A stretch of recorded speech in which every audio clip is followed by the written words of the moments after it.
मैं संजय सर एक बार फिर से आपके सामने। आज हम लोग एरर करेक्शन का नेक्स्ट एग्जाम्पल देखेंगे। देखते हैं।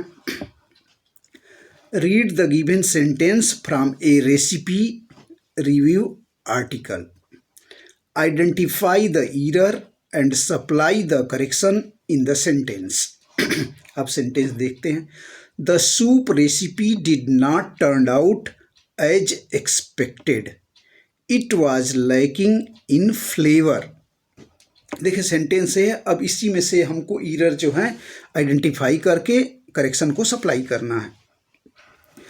सेंटेंस को करेक्ट करने के लिए कुछ चीज़ों बेसिक चीज़ों की ज़रूरत होती है। जैसे आपको टेंस का नॉलेज होना चाहिए, सेंटेंस का सही ज्ञान होना चाहिए, पार्ट्स ऑफ स्पीच का सही नॉलेज होना चाहिए। इसके बाद जो है ऑक्सिलरीज, मॉडल ऑक्सिलरीज, दूसरी चीज़ों का ज्ञान है।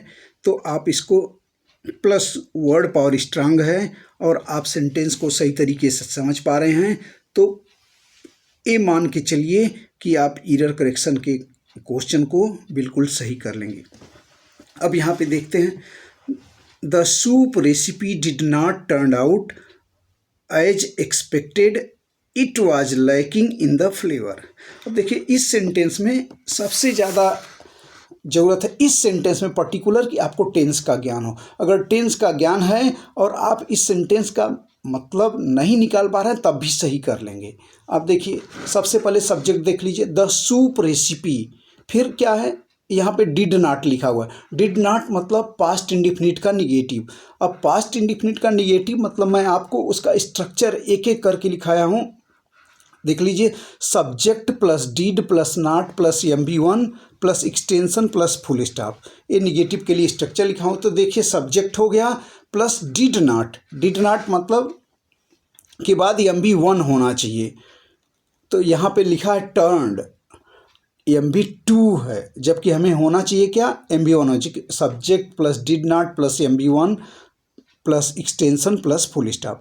तो यहाँ पे देख लीजिए टर्न के स्थान पे क्या होना चाहिए, टर्न होना चाहिए। यही मिस्टेक है देखिए। तो एरर में आप लिखिए टर्न्ड और करेक्शन में लिखिए टर्न। सेंटेंस हो गया करेक्ट।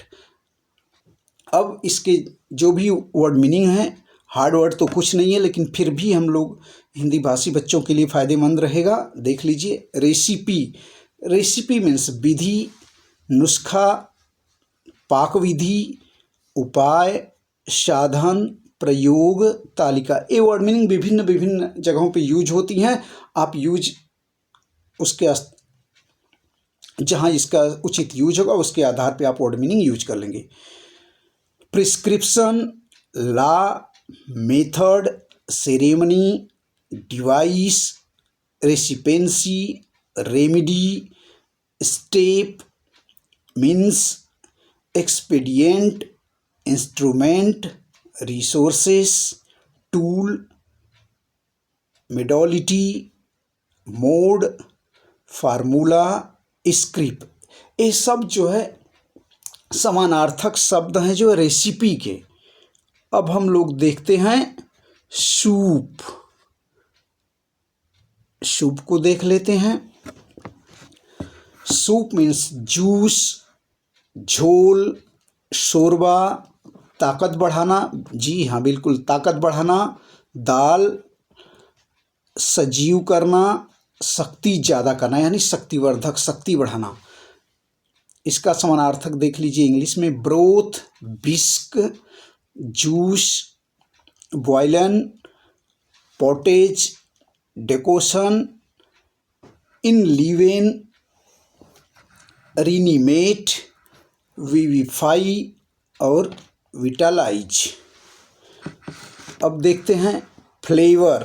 फ्लेवर मीन्स स्वाद, महक, गंध, सुगंध, रस, विशिष्ट स्वाद। देखिए एक से एक मीनिंग, सुरस, विशिष्ट गंध, मसालेदार बनाना, स्वादिष्ट बनाना। इसको टेस्टफुल, जेस्ट, स्वैलो, ये सब इंग्लिश वर्ड मीनिंग देख लीजिए। Smack, palate, fragrance, scent, olfaction, waft, odour, perfume, incense, juice, extract, pleasure, liquid, sauce, delight, season.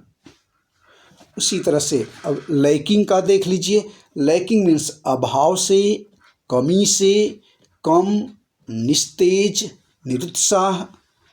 Gap, अब इंग्लिश वर्ड मीनिंग इसकी देख लीजिए। Gappy, obscure, vigourless, scant, deficient, wanting, small, stolid, cold, half hearted, et cetera. निश्चित तौर पे इस sentence से आपको जो एरर करेक्शन में ज़रूर मदद मिलेगी। वर्ड पावर को स्ट्रांग करिएगा और मुझे उम्मीद है कि मैं अपने बच्चों की वर्ड पावर सहित ये बेसिक्स इतना बढ़िया तैयार कर दूं कि उनको एग्ज़ाम में कोई प्रॉब्लम ना हो।